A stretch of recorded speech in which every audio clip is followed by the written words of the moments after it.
right.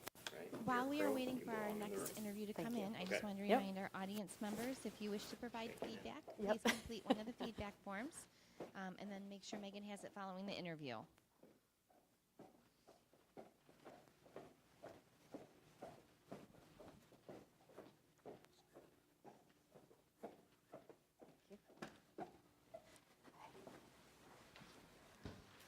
Hello, good evening. Hi. Hi, Robert. I'm Meghan Ashkanani. Nice to meet you. Hi. Nice to meet you, Kim. Hi. Nice to meet you, John. Hi, Kristen. Nice to meet you. Hi, Chris. It's a Nice pleasure. to meet you, Mike. No, Hi, nice to meet you. Nice to meet you, Elizabeth. All right, now we will proceed to our interview with Meghan Ashkanani. We'll give you a couple minutes to get settled in Okay. at the table. Thank you.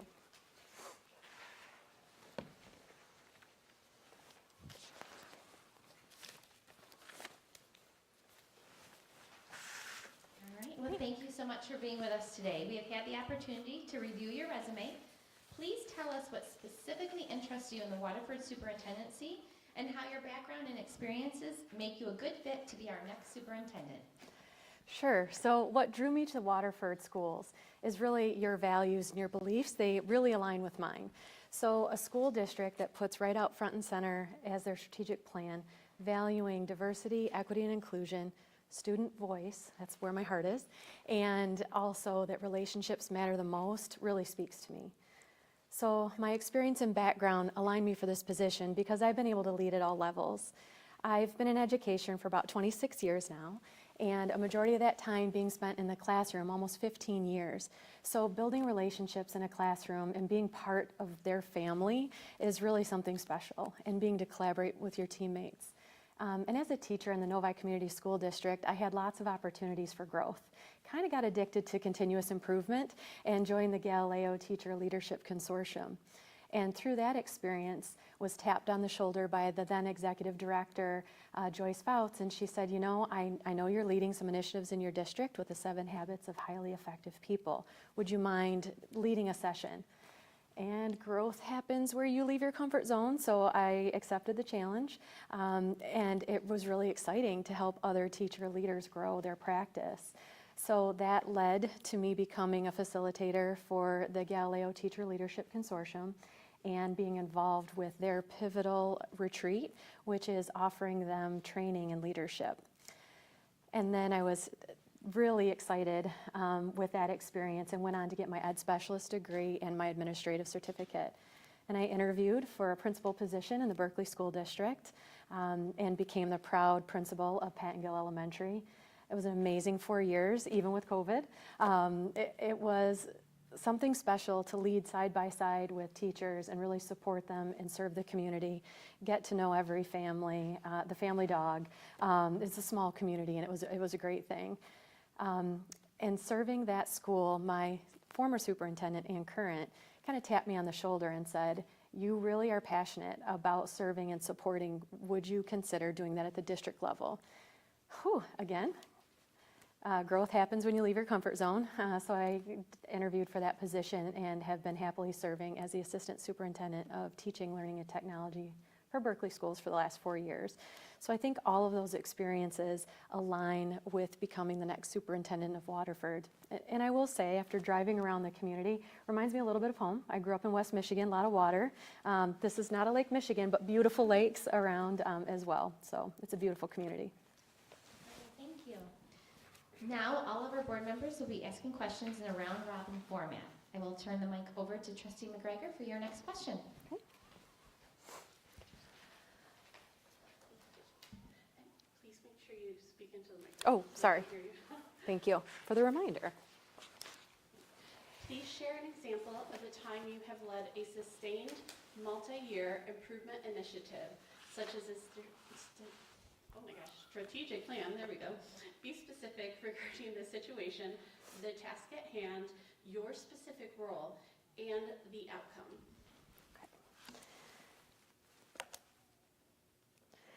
So as part of our strategic plan in Berkley, we have goals associated with equity and well-being.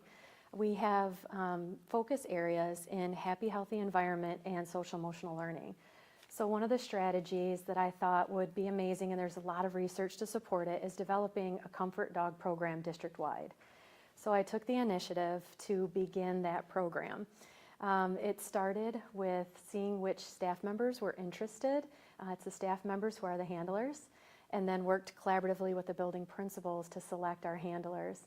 From there, I reached out to and scheduled training with Michigan Dog Training in Plymouth. They had worked with other school districts prior to us, and we started the long journey. It's 20 sessions of group training, so they could become therapy dogs in our buildings. Working collaboratively with our insurance provider, making sure I was following board policy for animals on campus, and communicating with parents as well, that we would make sure that any concerns they had were addressed. We're all part of that process. And I'm happy to say that this past fall, we welcomed 6 furry employees and honored them at our opening board meeting for new staff, and they are currently working in our buildings. We've just started our second cohort to have 4 more dogs certified district-wide. Again, just starting that process, so they'll be finished this summer with their Good Canine certification and their therapy dog certification. And it's been amazing to hear from building principals who say this is the best initiative. It's brought such joy to their campus. The handlers themselves saying that they knew it was going to positively impact the students, but they didn't know what an amazing impact it would have on staff as well. And even parents who will email me and say, you know, you've changed our life. And I know that sounds dramatic, but for this family, it really was life-changing. Their child had a severe fear of dogs, and as a result of our empathy and helping that student with the comfort dog, they now have sleepovers at friends' houses that have dogs, so it opened up a new world for them, and it's just been amazing all around. So.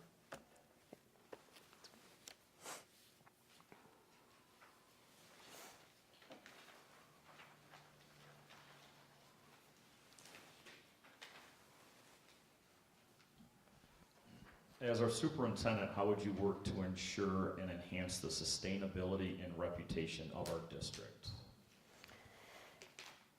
So when I think of the sustainability, I think of things that I currently do as a cabinet member.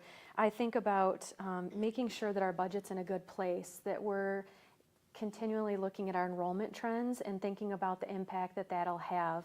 I also think about facility assessments and making sure that we're being proactive with our planning and investing in our technology and our staff. All of those things go into making sure that the district's sustainable. But along with that is the reputation piece, right? We want to make sure we maintain a very high reputation and are well regarded to keep our enrollment up. One of the things that I think is really important is to use social media and other ways to communicate and tell our story, to be proactive about all the amazing things our educators are doing in their classrooms every day, that to our educators feel like just another day on the job, but to families will be very impactful and help to project the district forward.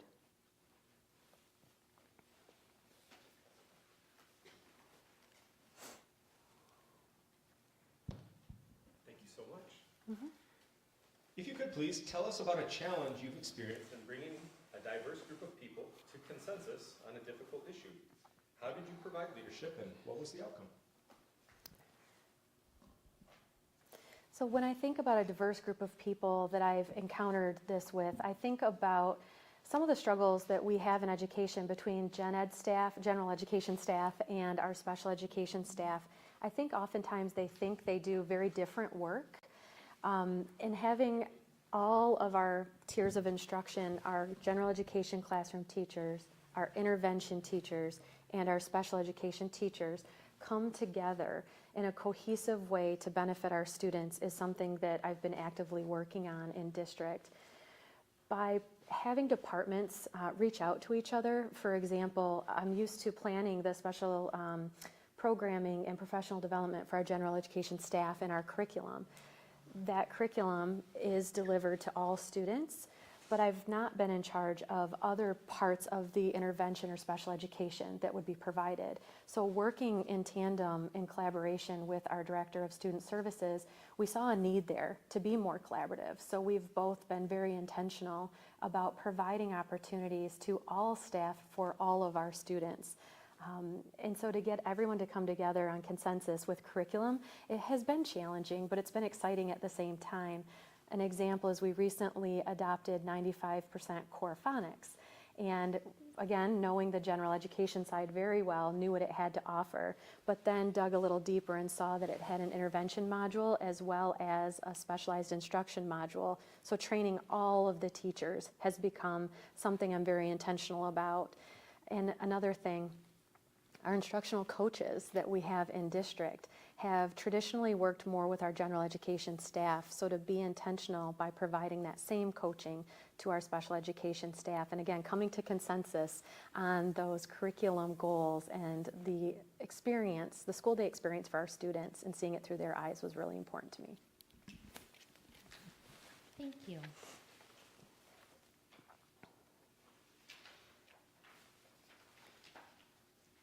How do you maintain visibility and accessibility for staff, parents, and community groups? Yeah, so when I was a building principal, it was not uncommon to see me out with families, opening doors, greeting everybody in the morning, popping into classrooms, singing happy birthday to students, supporting the staff, and being very visible and present at PTA functions, kids' softball games, things of that nature. With my current role, I'm a little more behind the scenes as assistant superintendent, but I still make an effort to go to band concerts, to make sure that I'm at community engagements and making sure that I'm able to touch base with students. You might say this is going a little far-fetched, but I was in Cancun recently with my senior, and I hear at a table next to me, Mrs. Ashkanani. Our seniors in Berkley were also in Cancun, and so it was great to connect with fifth graders I had at Pattongill who enjoyed their senior trip in Cancun as well. So I stay very connected and very visible. And I will say, as far as the community goes, I am a member of the Berkley Chamber of Commerce because I think it's very important for our schools to stay connected to our business community as well. So those are some of the ways that I stay visible and accessible to staff. And now I schedule my time with staff to be in buildings as much as possible, reading aloud with students and visiting their classrooms. But it is far less frequent than it used to be when I was in the buildings.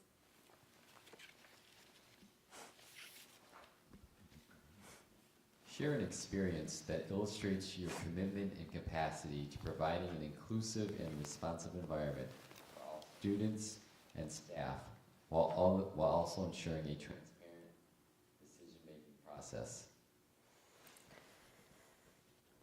Sure. So one of the things that comes to mind is a bond project I'm overseeing currently. It is our district-wide furniture considerations, and I'm charged with making sure that we create equitable learning environments. So one of the ways that I have found inclusion to be very important is to make sure that we have as many staff members included in this decision as possible. So we selected members from every grade level representative, every school building represented, as well as special education and our facilities team. So we created a furniture focus group.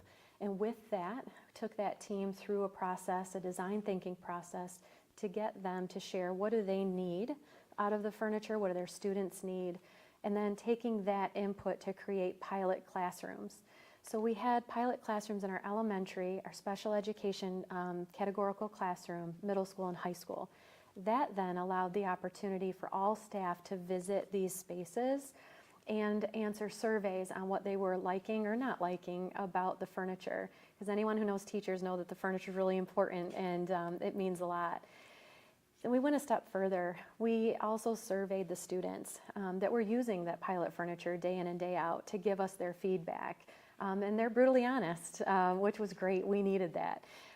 So including all of those voices and making sure that the process was transparent. Everyone got updates and communication throughout the process. We made sure to advertise the survey results back to them so that they could see that they were being heard. Now, I will say it doesn't mean you always get what you selected or that your concern wasn't always addressed. For example, a majority of our teachers really wanted in the elementary level a cup holder on the side. It would prevent cups from tipping over and interrupting instruction.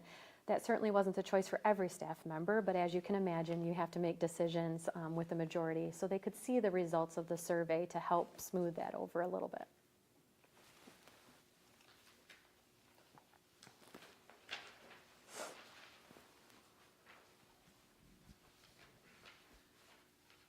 How do you decide when it's appropriate to involve others, such as teachers, other administrators, students, parents, or the board in your decision-making process? It's a tricky one, right? Because obviously we want input. So I think any time that decisions impact those that you just mentioned, they should be involved. One example I can think of is currently we're working on revamping our student code of conduct in Berkeley. And we want to make sure that we're looking at it through an equity lens. And to do that, we want to involve as many voices as possible. We have charged our building leaders with developing focus groups of parents to make sure that we get that parent input. I also have the pleasure of serving on the Superintendent Student Advisory Board. We meet with our high school group quarterly, so we've brought this to our students as well for feedback, and then also making sure staff and all of our administrators have that input is very important.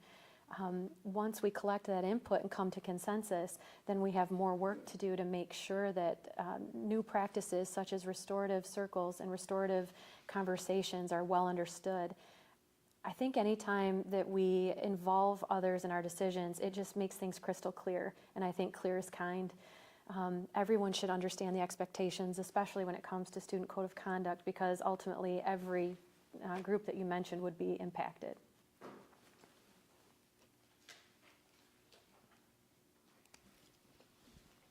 Considering your past accomplishments, what are some of the reasons for your success? How have you overcome the difficulties you may have encountered? So I think my ability to connect with others is really something I would say is attributed to my success. I just have this uncanny way of getting to know people, getting to know their names, and really wanting to see who they are and what they need. Whether it's a student, staff member, community member, what have you, and being able to know that I am genuine and that I have integrity in our relationships is something I think people come to know and trust, and that means that I'm, building credibility with them. I think that has really helped me be successful. They know who I am and what I stand for, and that won't change depending on who else is in the room. I will say that my difficulties, I'm very lucky to be in a district that involves all of our administrators in coaching.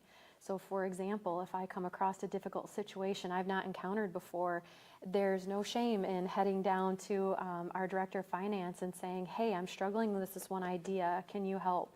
And what might you do? So not being afraid to reach out to others that are more skilled in a certain area is something that's helped me in times of difficulty, and it helps you learn and grow. The more you do that, the more comfortable you are, the more collaborative you are. And being able to reciprocate that for others has been amazing as well. So I think the coaching and being reflective have really helped me with those difficult times. Thank you. Mm-hmm.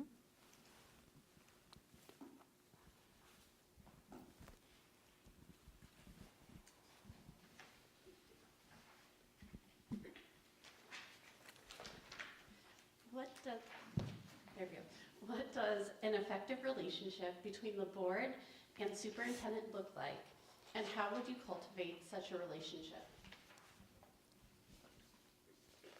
Yeah, so I think an effective relationship between the board and the superintendent looks cohesive.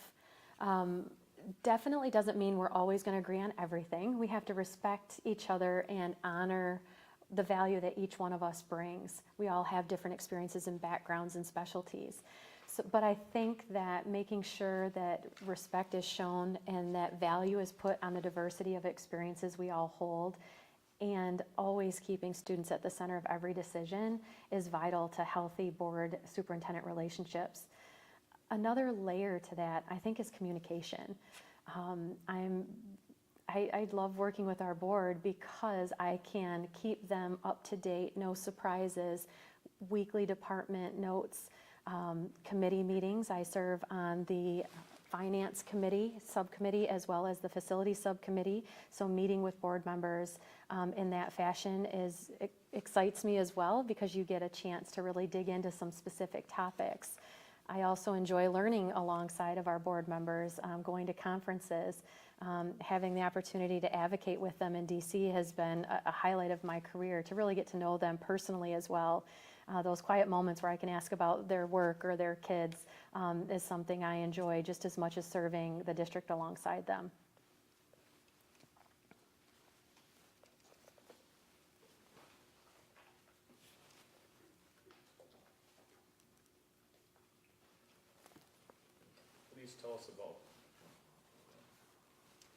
Please tell us about your experience with school finance and how you develop budgets that gain broad support. So having the privilege of overseeing multiple departments, I have multiple accounts that I balance and manage. So I think having a firm understanding of school finance is important. For example, overseeing the technology department, I manage a portion of the sinking fund. I need to be well versed in what is allowable spending. For example, instructional technology, green light, furniture, red light. Just knowing those things about school finance are very important. Also with the bond work that we're doing, understanding where we can spend those dollars and where they're better served is very important. And as far as you said, broad acceptance of a budget, it gives me flashbacks to ESSER 3 and 11T. So I was charged with presenting the learning loss opportunity and what we could spend our budget money on to the public, to our staff, and to our administrators. Getting their feedback was very important. Again, when decisions are going to impact them, they should be involved. So they were very much involved in offering their ideas on what they thought would be most important for that budget to be spent on. And I'm happy to say we did a phenomenal job, again, in conjunction with the finance department, on spending down those dollars and making sure they made the most impact possible in that short time frame. One other small example is the bond. Who knew I would love bonds this much? I didn't know I would, but developing budgets that impact the most students and staff has been where I get the most buy-in. So I think about the furniture that we're implementing. It touched every student and every staff member in our district. So there was broad buy-in. Things of that nature are what I would do to ensure there's broad buy-in. It's transparency.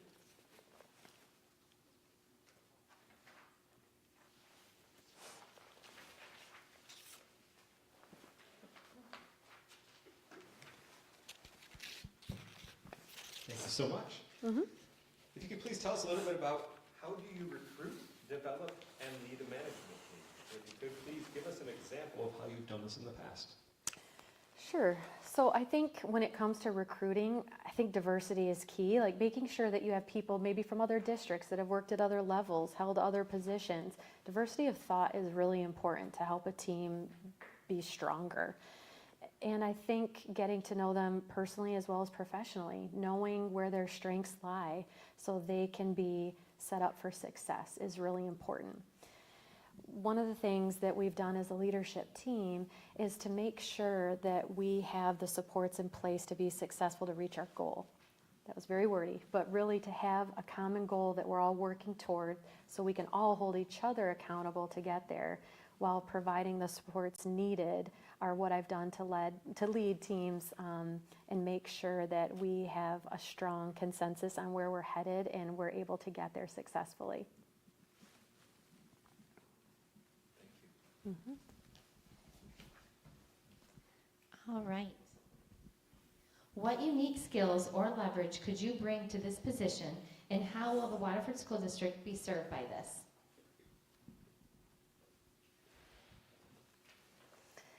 I think one of my unique skills is I'm a big picture thinker. I definitely have a vision for what I believe collectively, from listening to parents and students and staff over the last couple decades, what we need for our students, and listening to our community as well. What does the community need? What does the workforce need from our students? So I think being a visionary is a unique skill. I can see how things are connected, how the gears click together from each department to help propel us.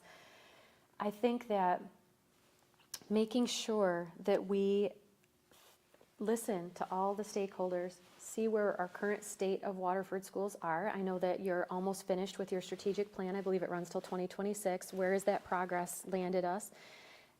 And then where do we need to go from here? What is that future state? What will pull us to that next level? I think having experience, having done some of this work in collaboration with Cabinet in Berkley, will be well served in Waterford.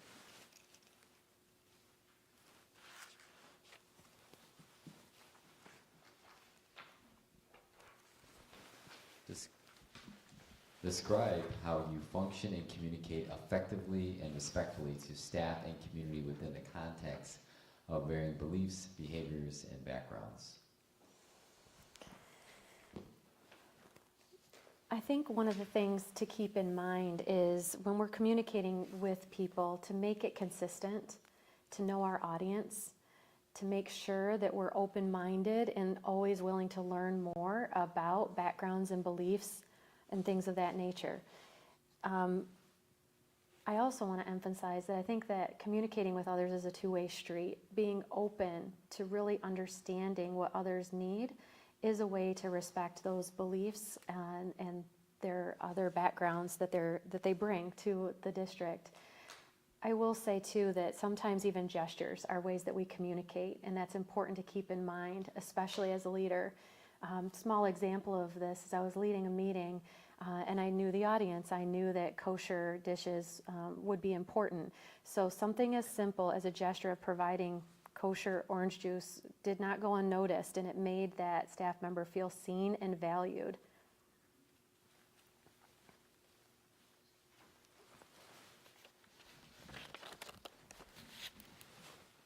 Tell us about a time when you created a work environment in which people wanted to do their best. How did you create that climate, and what was the result? I think when I work to make sure that people want to do their best, it's by celebrating them and highlighting their strengths.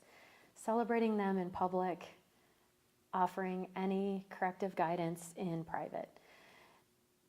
An example of that is overseeing the tech department. They want to provide exceptional service, and they do. But hearing feedback from buildings that they're doing an amazing job, and then taking the opportunity during a staff department meeting to highlight that, it really just is the icing on the cake, and it lets people know how much you value them, and then they're always striving for that level of expectation and to meet your expectation. I'll also say I love having fun with my staff. We take our job very seriously, but not ourselves sometimes, and just allowing them to be human and to be real is something that allows people to want to do their best and be part of that culture and that climate. So those are some things that I've done to help create that community and climate.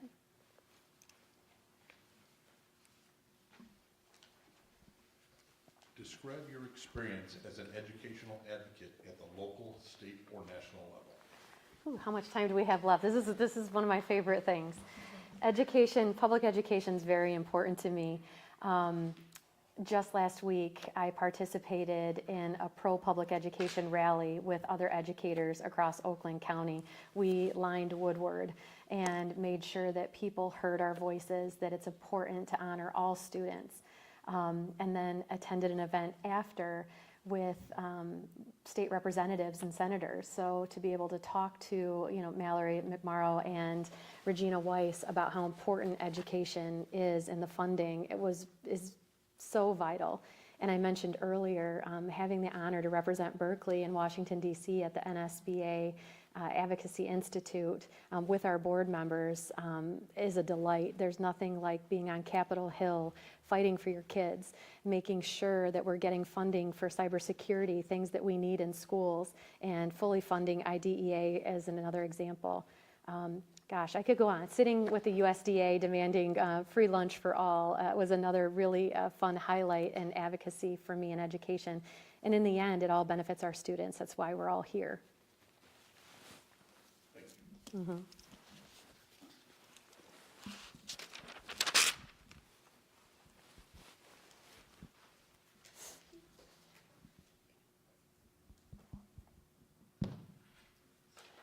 Tell us how you have used your knowledge of student learning and educational research to guide curriculum development and increase student achievement.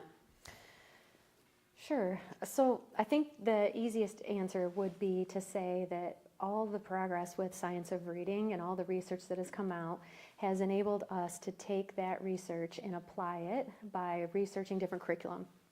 We just adopted 95% core phonics as an example of explicit systemic practices that should be in place as a result of research, and that's impacted our curriculum choices.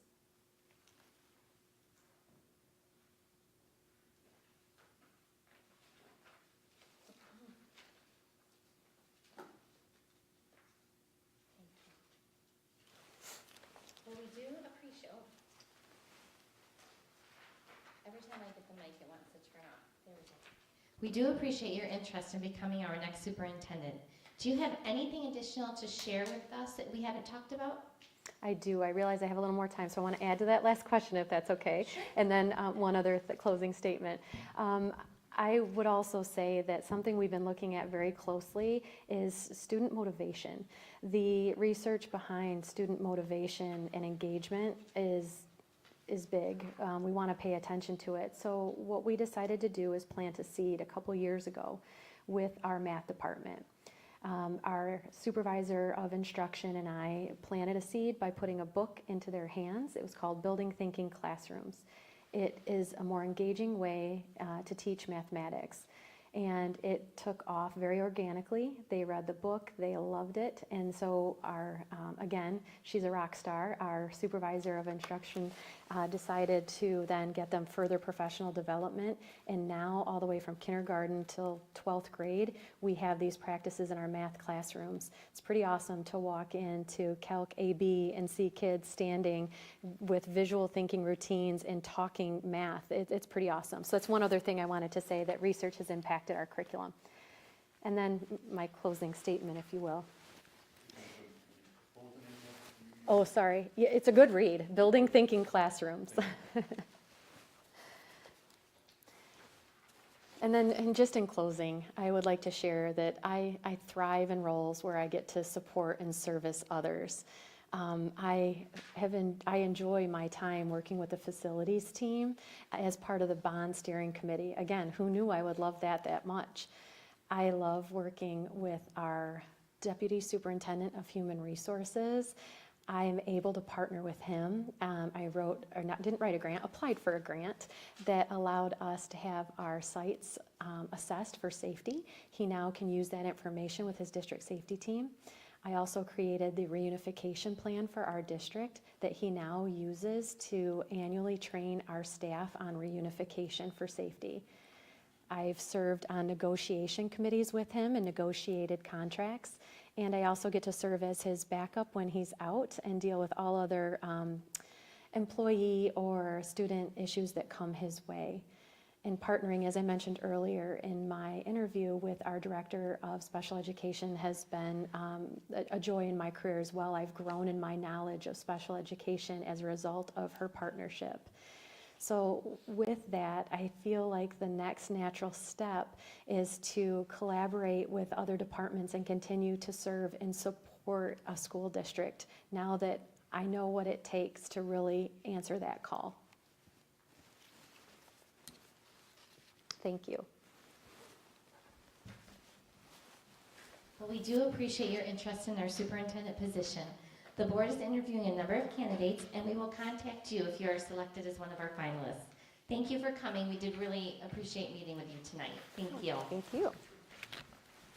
And for those in the audience that are doing your feedback forms, if you could please get those filled out and pass over to Megan. Thank you. That Meghan, not this Meghan, right? Yeah. Just checking. Meghan without an H, not Meghan with an H. It was so Nice nice to meeting meet you, you. thank Nice you. meeting you. Nice meeting Yeah, you. very nice meeting you. Take Thank care, you. thank you. Yes, nice to Thank meet you. you. Nice meeting you. Nice meeting you. Take care. Take care. Thank you. It's nice meeting you. Take care. And it is a good book if you want, you know. My son's a math teacher. Oh, there you go.